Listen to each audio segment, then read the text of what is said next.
ठाकुर बालकृष्ण की पावन कृपा से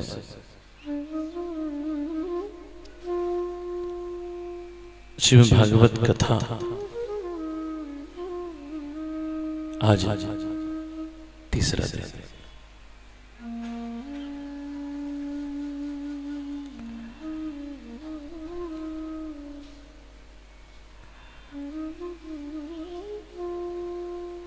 सारे के सारे शास्त्र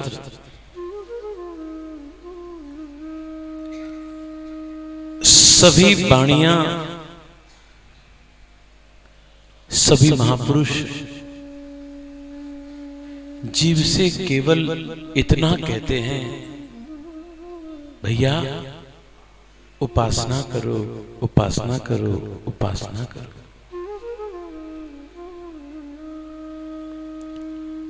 उपासना किसे कहते हैं? जिस किसी उपास्य का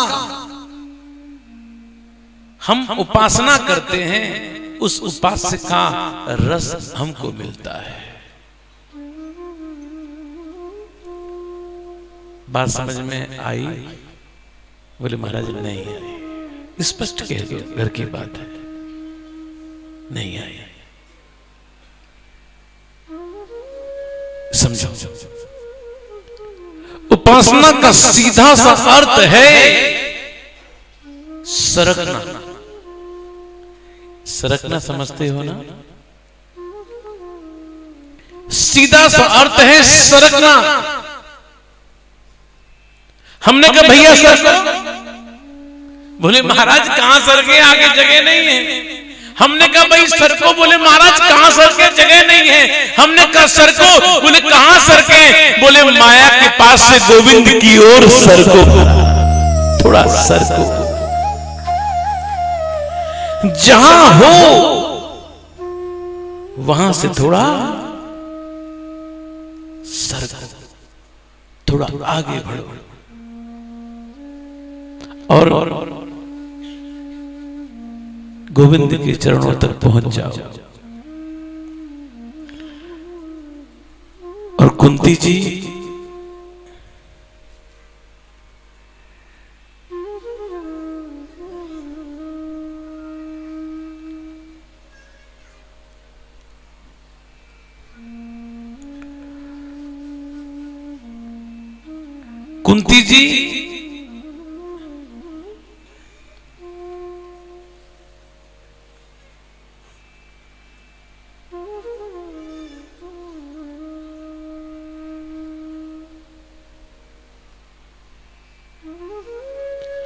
गोविंद के चरणों में बैठी हुई है।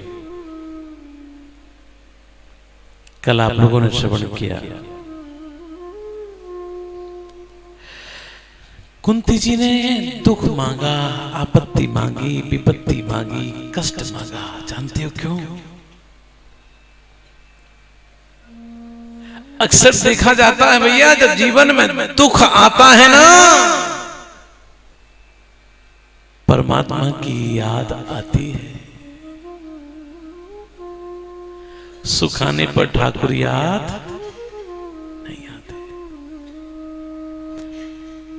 थोड़ी परेशानी आवे, कितने भोग बोलते हैं, यहां जाएंगे, ये करेंगे, वो करेंगे, लेकिन इस सुख आने पर परमात्मा को व्यक्ति याद नहीं करता। कुंती जी ने कहा कि हो सकता है मेरे जीवन में सुख आ जाए तो गोविंद मैं आपको भूल जाऊं, और मैं आपको नहीं भूलूं, इसका तो केवल एक ही तरीका है, मेरे जीवन में विपत्तियों के पहाड़ टूटे। विपत हो, एक वचन नहीं, दो वचन नहीं, बहुवचन विपत हो। विपत्तियां दे दो, विपत्तियां दे दो।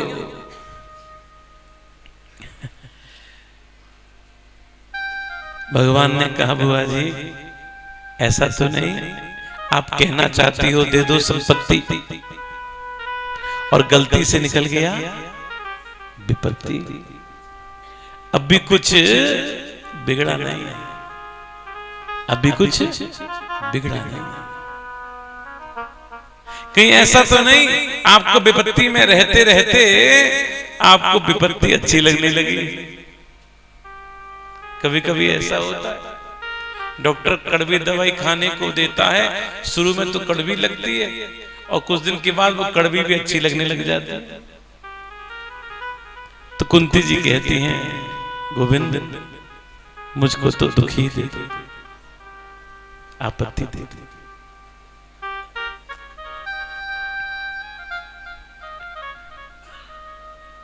धन नहीं मांगा, संपत्ति नहीं मांगी, विपत्ति मांगी। भैया हम वैष्णवों का जो धन है ना, हम वैष्णवों का धन है, रुपया पैसा नहीं। हम वैष्णवों का धन तो केवल एक है, जानते हो क्या? हमारो धन राधा, श्री राधा, श्री राधा।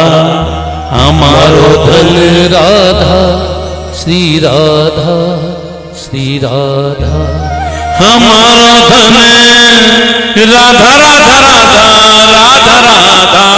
हमारो धन राधा राधा राधा राधा राधा। परम धन राधा, श्री राधा, श्री राधा। परम धन राधा, श्री राधा, श्री राधा। हमारो धन बोलो राधा राधा राधा राधा राधा। हमारो धन राधा राधा राधा राधा राधा। परम धन राधा, श्री राधा, श्री राधा। वैष्णवों का धन तो ठाकुर का नाम है।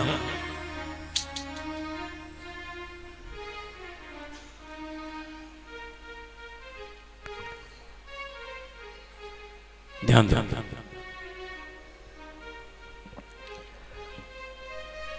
भगवान ने कहा, बुआ जी जब तक आप नहीं कहोगे तब तक हम नहीं जाएंगे। भगवान पांडवों के यहां पर हैं। युधिष्ठिर जी का नियम था कि रोज भगवान को प्रणाम करने के लिए उनके कक्ष में आते थे, रोज कक्ष में आते थे भगवान को प्रणाम करने के लिए। भैया ये नियम है। आकर पूछते थे, प्रभु कोई कष्ट तो नहीं है, कोई परेशानी तो नहीं है? जैसे गुप्ता जी बेचारे दिन में 5-7-10 बार आते होंगे पूछने के लिए। इकट्ठ से एक दिन युधिष्ठिर जब आए, उन्होंने क्या देखा? भगवान सैया पर नहीं थे, पलंग पर नहीं थे, कोने में बैठे थे।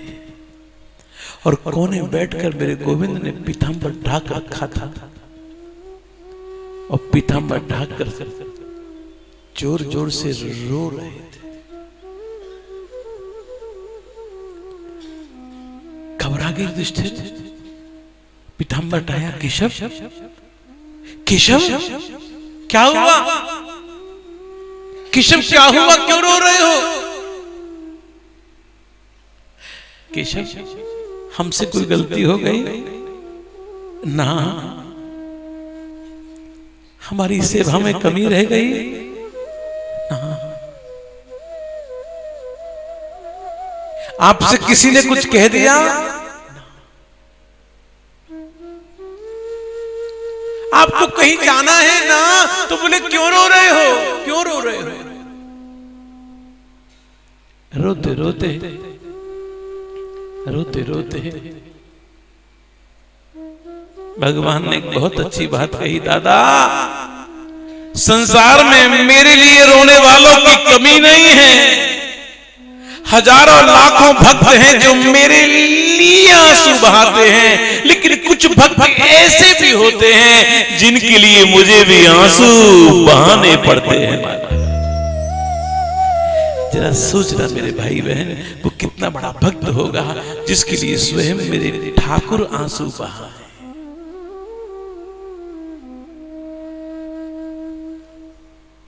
मेरे भाई बहन,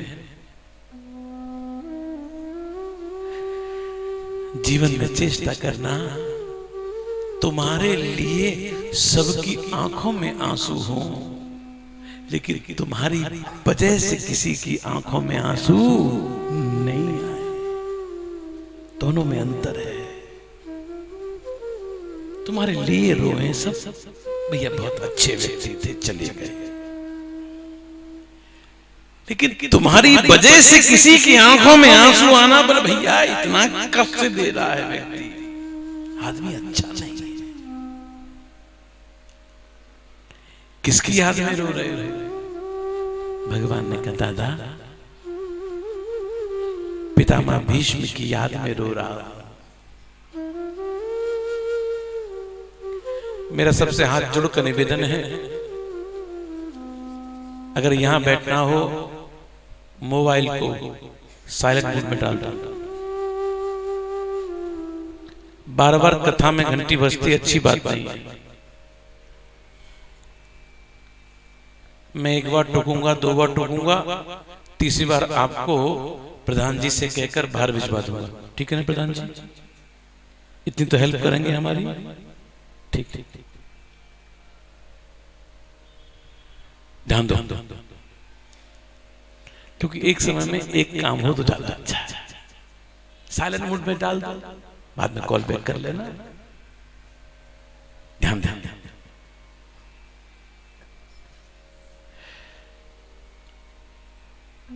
पितामह भीष्म की याद में रो रहा हूं, और आज पितामह भीष्म का अंतिम समय है। अंतिम समय। बड़े बड़े महात्माओं ने कहा चलो चलो चलो पितामह का दर्शन करने के लिए जा रहे हैं। दर्शन, हाँ, बोले 2 लाभ होंगे। 2 लाभ क्या होंगे? बोले एक तो वहां पर पितामह भीष्म का दर्शन हो जाएगा, ऐसे सन धरती पर बार बार नहीं आते, और दूसरा लाभ ये भी होगा कि वहां पर गोविंद भी आएंगे, उनका भी दर्शन हो जाएगा। भक्त और भगवान का दर्शन एक साथ हो जाएगा। पितामह भीष्म सर की सैया पर पड़े हुए, नेत्र बंद है। बड़े बड़े ऋषि महात्मा आ रहे हैं। इधर से कौन आ रहा है? बोले गौतम आ रहे हैं, उनके साथ कौन आ रहा है? असित आ रहे हैं, उनके साथ कौन आ रहा है? बोले विश्वामित्र आ रहे हैं। इधर से कौन आ रहा है? पांडव आ रहे हैं। इधर से कौन आ रहा है? द्रौपदी आ रही है। सामने से कौन चला रहा है? मेरे गोविंद चले आ रहे हैं, और गोविंद की अंगों में तुलसी की सुगंधी महकती रहती है, और जैसे ही हवा से बहती बहती तुलसी की सुगंधी पितामह के पास पहुंची, पितामह ने चट से आंखें खोल दी, मेरे ठाकुर आ गए। ठाकुर आ गए। भगवान के अंगों से तुलसी की सुगंधी महकती रहती थी। उनको कुछ लीपने पोतने की जरूरत नहीं पड़ती थी प्रभु को, स्वतः तुलसी की सुगंधी। आए पितामह के पास, आंखें खोले, कृष्ण तुम आ गए? हाँ पितामह, मैं तुम्हारा इंतजार कर रहा था। अरे युधिष्ठिर, तुम उनको क्या कहते हो? तुम उनको अपना भाई कहते हो? हे अर्जुन, तुम इनको अपना सखा कहते हो? हे नकुल सहदेव, तुम इनको अपना मंत्री कहते हो?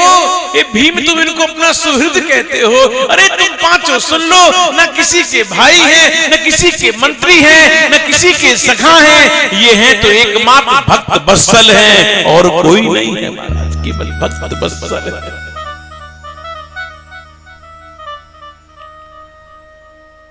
पितामह कहते हैं कृष्ण, आप सभा में आए थे और मैं आपके लिए कुछ नहीं कर सका, कुछ नहीं कर सका।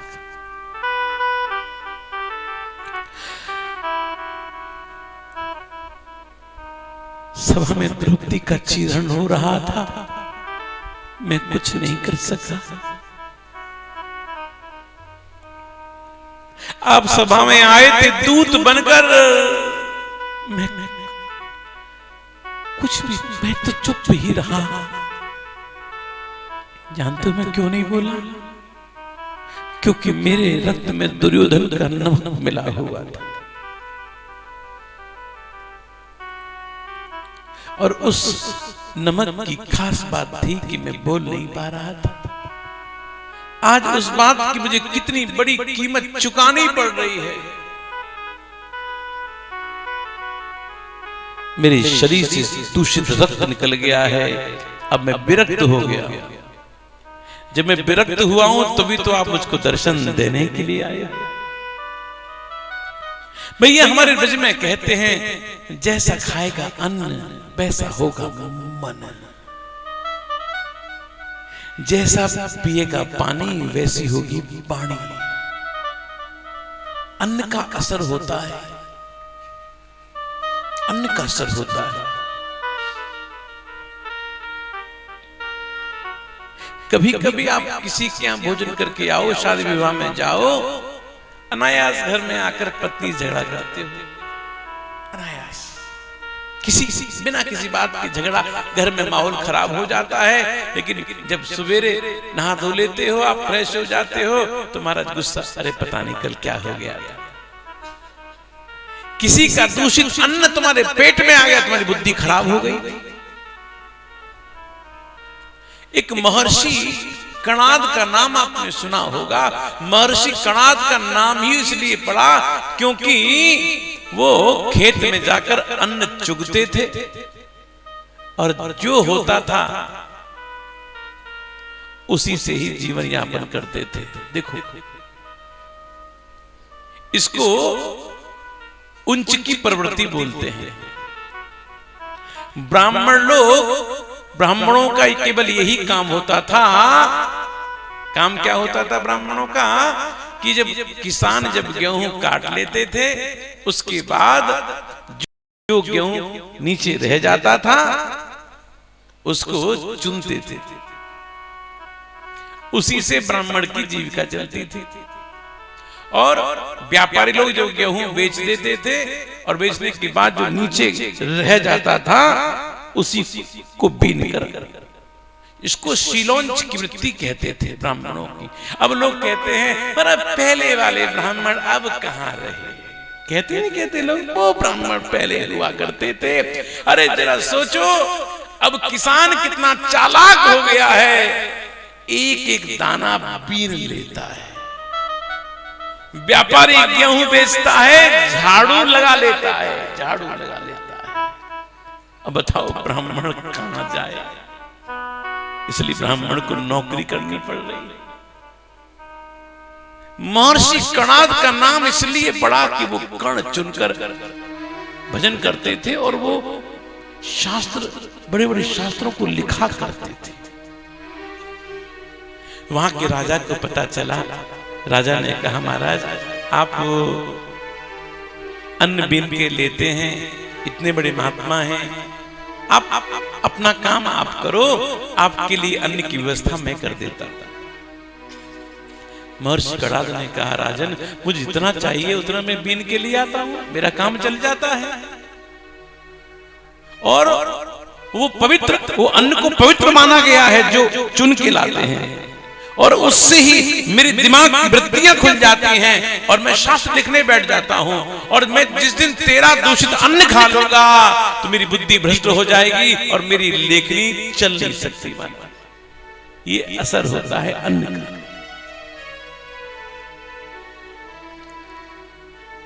इसीलिए ब्राह्मण लोग यजमान के यहां भोजन करने जाते थे तो पहले गायत्री का जाप करते थे, जिससे उस भोजन का दोष समाप्त हो जाए। गायत्री का जाप।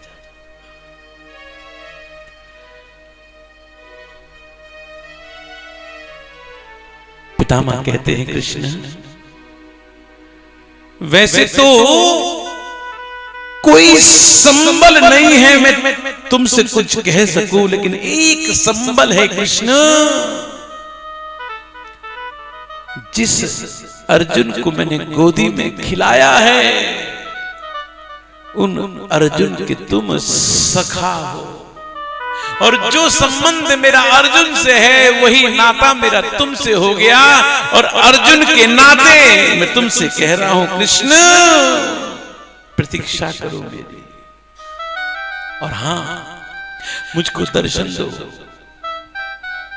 किस रूप में? चतुर्भुज रूप में। जिस रूप में तुम हो उस रूप में मुझको दर्शन दो, और हां आपके चेहरे पर मुस्कुराहट होनी चाहिए, चेहरे पर उलझन नहीं होनी चाहिए कृष्ण। मुझको उलझन वाला कृष्ण पसंद नहीं है, क्योंकि कृष्ण मेरा सारा जीवन उलझन में ही बीता है, सारा जीवन मेरा उलझन में बीता है, आपसे कुछ छुपा नहीं है। अरे युधिष्ठिर तुम शोक करते हो कि तुम्हारी वजह से महाभारत हुआ, दुर्योधन मारा गया। अरे उसको तो मरना ही था। जरा सोचो, द्रौपदी तुम पांचों की पत्नी, जो तुम्हारे सामने तुम्हारी पत्नी की ये दशा कर सकता है, जरा सोचो उसके रहते संसार की कोई बहन बेटी सुरक्षित रह सकती थी? बोलो, रह सकती थी? नहीं रह सकती थी। इसलिए तुम शोक मत करो। और आज पितामह भगवान की स्तुति करते हैं। इतिमति रूप कल्पिता विधिष्णा भगवती सत्वत पुंगवे विभुम्नि। कहते हैं गोविंद, ये जो मेरी मति है ना, ये जो मेरी मति है ना, ये मैं तुमको देना चाहता हूं। भगवान ने कहा क्यों देना चाहते हो? बोले प्रभु आप ही तो कहते हो जिस पर मैं कृपा करता हूं उसको सद्बुद्धि प्रदान करता हूं। जब तक मैं अपनी दूषित बुद्धि आपको दूंगा नहीं, आपकी सद्बुद्धि में कहां रखूंगा? पितामह कहते हैं त्रिभुवन कमनम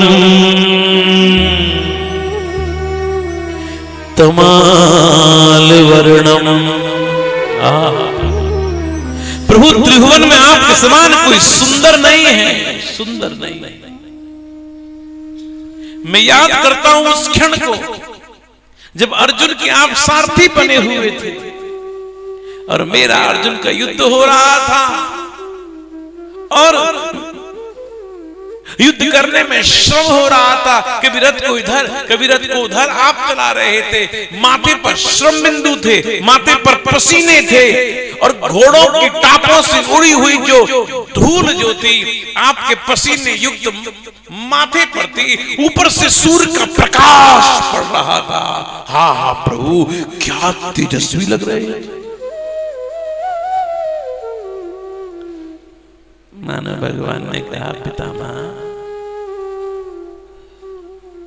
अब आपको अंतिम समय अपने बाण याद आ रहे हैं, युद्ध याद आ रहा है। पितामह कहते हैं मैं आप बाण चला रहा था, मेरा अर्जुन का युद्ध हो रहा था। कृष्ण वो बाण नहीं थे, वो बाण नहीं थे, वो मेरे संदेश वाहक थे। और वो बाण कृष्ण तुम्हारे कान के पास से निकल कर जा रहे थे और मेरा संदेश सुना रहे थे। कह रहे थे कृष्ण मैं अर्जुन को मारना नहीं चाहता हूं, हो सके तो अपने अर्जुन को बचा लो, मेरे संदेश वाहक थे। और एक संदेश मेरे बाण लेकर और गए। कह रहे थे कृष्ण मैंने अनजाने में ऐसी प्रतिज्ञा कर ली है कि आपसे शस्त्र उठवा के रहूंगा। कृष्ण मुझे बूढ़े के साथ मेरी प्रतिज्ञा ही जाएगी, हो सके तो मेरी प्रतिज्ञा की लाज रख लो कृष्ण, लाज रख लो। आपने ऐसे ही किया, आपने ऐसे ही किया। देखो भैया, महाभारत में प्रतिज्ञाएं हुई,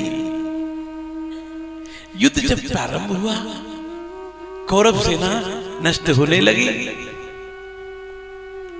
कौरव सेना नष्ट होने लगी। तब दुर्योधन ने बहुत सी बातें कह दी पितामह से, बहुत सी बातें कह दी जो नहीं कहनी चाहिए, बहुत सी बातें कह दी। ऐसा लगता है खड़े आओ, युद्ध उनकी तरफ से कर रहे।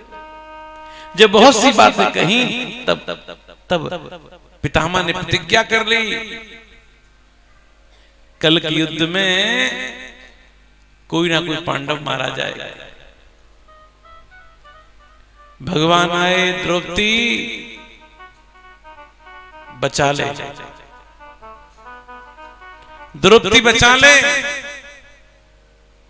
कैसे बचा लो?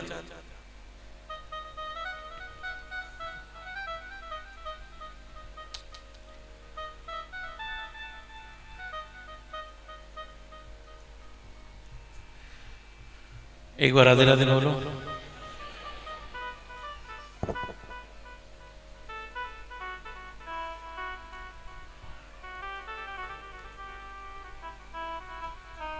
ध्यान दो।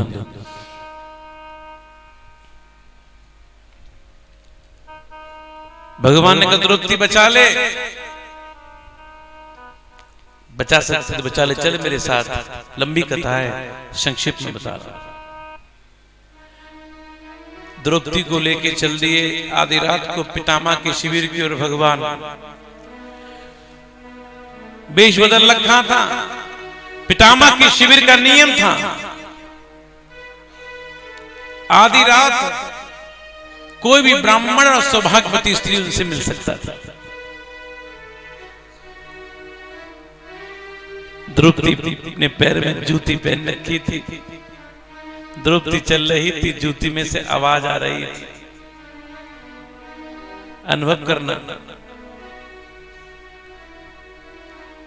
जो लोग जूती पहनते हैं, ये पहनी होगी, उसमें से आवाज आती है चिरचिर करके। कितनी भी सावधानी से पैर रखो। भगवान ने कहा द्रौपदी आवाज आ रही है, धीरे चल। वो कितनी भी धीरे पैर रखे, लेकिन आवाज तो आती है। द्रौपदी ने जूतियों को छोड़ दिया। द्रौपदी को जूती की परवाह थी क्या? महारानी थी, साम्राज्ञी थी। द्रौपदी चल दी। भगवान ने द्रौपदी की जूती को उठाया, अपने बगल में रख लिया। द्रौपदी से कहा कि तुम जाओ, क्योंकि भगवान ब्राह्मण नहीं थे इसलिए अंदर नहीं जा सकते थे, और पितामह कहें तो बताना नहीं किसके साथ आई। पितामह शिविर में घूम रहे थे, सोच रहे थे कल के युद्ध में मुझको मारना पड़ेगा पांडवों को। क्या दोष है बेचारों का, क्या दोष है? आना था दुर्योधन की पत्नी को। पहुंच गई द्रौपदी, सहज भाव से प्रणाम कर दिया, और पितामह ने सहज भाव से आशीर्वाद दे दिया, सौभाग्यवती भव। अरे बेटी तू? हाँ पितामह। पितामह एक बात पूछो? बोले पूछो। बोले आपने एक प्रतिज्ञा की है, मेरे पतियों को मारने की प्रतिज्ञा की है, इधर आपने सौभाग्यवती होने का आशीर्वाद दे दिया है। मैं किस बात को मानूं? कि मैं इस बात को मानूं कि मैं उस बात को मानूं? पितामह ने कहा ये बात बेटी पीछे होगी, पहले ये बात बता तुझे यहां लाया कौन है? ये तो बता तुझे कौन लाया?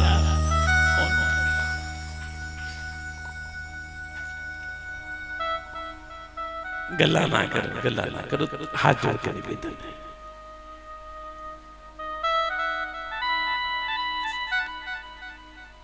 भगवान शिविर के बाहर खड़े थे। पितामह जैसे ही बाहर गए, भगवान को जैसे ही देखा, प्रभु के चरणों में गिरना चाहते थे, भगवान ने आगे बढ़कर पितामह को उठा लिया, छाती से लगाया। जो छाती से लगाया, भगवान के बगल में जूती थी, नीचे गिर पड़ी। पितामह ने कहा, केशव आप तो अपने बगल में लंगोटी रखते हो, बंशी रखते हो, ये जूती कब से रखकर फिरने लगे? तब पितामह ने, भगवान ने कहा, अरे पितामह क्या बताऊं, जब से आपने मेरे भक्तों को मारने की प्रतिज्ञा की है, मुझको जूती रखकर फिरना पड़ रहा है। पितामह रोते रोते कहते हैं, कृष्ण कृष्ण।